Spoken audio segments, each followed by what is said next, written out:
Hey guys, how's it going? So the Tempest trial finally closed, and it looks like Fjorm is still alive. There is some catch though, so I want to go through the entire story with those who haven't been caught up to it.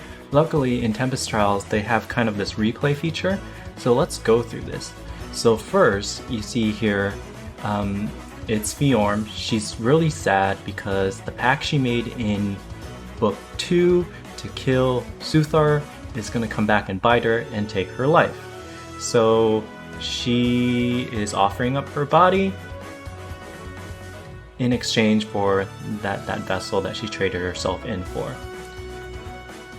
Okay, so she's pleading to the god here, and we know the gods can be Nifl, which is interesting because Nifl is the name of the land where she's from.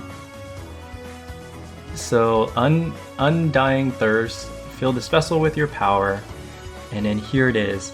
Nifl comes and she's like, you're right, you made a promise to me, you would give up your life in exchange for the vessel. And Fjorm's like, oh, I'm dying almost. And Yagar, she's worried about her sister. She's cold because the death for the contract is not nice, guys. You basically freeze to death because Nifl is the land of ice. So Fjorm's trying to put on a nice face for her sister, saying, you know, I just feel a little cold. But her sister sensed something's wrong. So she kind of shoos her away. But look at this face. Fjorm is like, I don't like lying to my sister, but at the same time, I'm dying. It's time to go. You know, when she forged the contract, she knew of the consequences. Remember, she kept it hidden from everyone in the Order of Heroes, including you as the summoner. And she knows that she dies. So that's how we start the Tempest trial. And you're going to notice a couple things before I jump into the next one. It's called Ice and Flame 1. So it's not Ice and Flame, it's not Ice, it's just not Ice. So we know that there may be a part 2. Okay, so we're gonna go look at the ending now. And so Fjorm's like, she's feeling cold, she's starting to feel cold. Like when she performed the rites, there's kind of a cold air gushing around her. And Nifl finally shows up. And she's like, you, oh my god, you're Nifl, the god of ice herself. And she's like, shh, be quiet. Why do you claim me as your god so easily? She's more kind of like a spirit. She's kind of like the land or the air that you breathe. She just exists in nature. So she's like young child born of my bloodline. That's very important because it shows that Fjorm is the rightful descendant to the Nifl royalty there.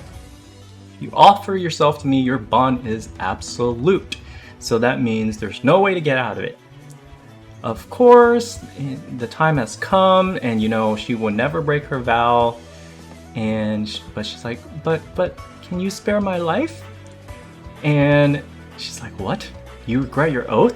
Is that it? Is this why you're asking me? And she's like, mortals are so fickle. Even now, you're hesitant to die. You made the promise, but you're hesitant to die. Do you regret your vow?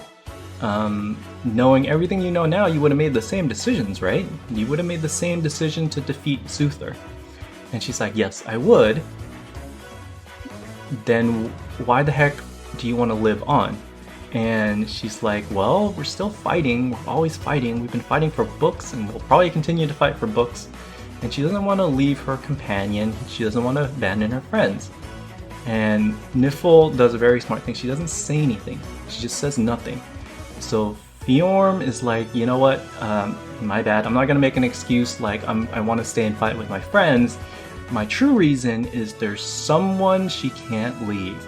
And that someone is you, as the summoner. And if she can spend a little more time with the summoner, that's really why she wants to live. So she's like, be quiet. You run your mouth as if it has sprung a leak.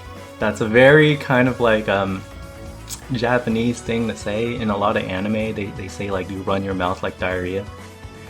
So she's like, I'm sorry. You know, that's all I had to say. And she's like, alright, so you ready to die?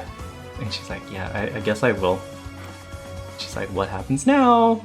And she's like, you know what, Fjorm? I'm gonna let you in on a little secret. I'm not here to kill you. There has been a foul flame that has been relit, and it must be destroyed. If you want to live, you need to take care of this task for me. So be my champion, destroy the god Múspell. So here's the thing.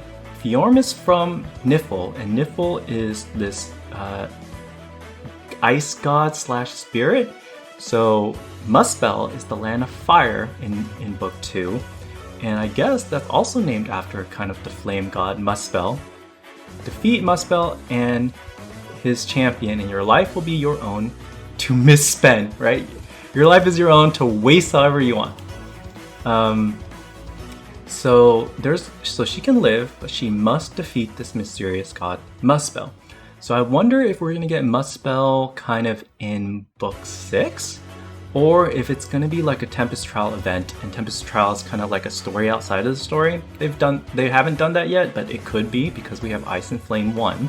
So I'm expecting Ice and Flame 2, right? And we see Yajarn. So I wonder if Múspell also revives Yajarn, and ultimately they're gonna fight again, because that will be very interesting. See kind of their pictures on the right and the left side here up to my screen. That's intentional because they're both in their New Year outfit, and this is kind of like the new beginning for them both. But you see kind of Yajarn there, and then you don't see anything else. So I wonder what's going to happen in the next Tempest Trial rather, and to see if they're actually going to go head to head, and then we'll see how it is from there. Alright guys, hopefully you like this and you're happy that Fjorm lives, and can't wait to see the next Tempest Trials. Let me know your thoughts. Talk to you later. Bye!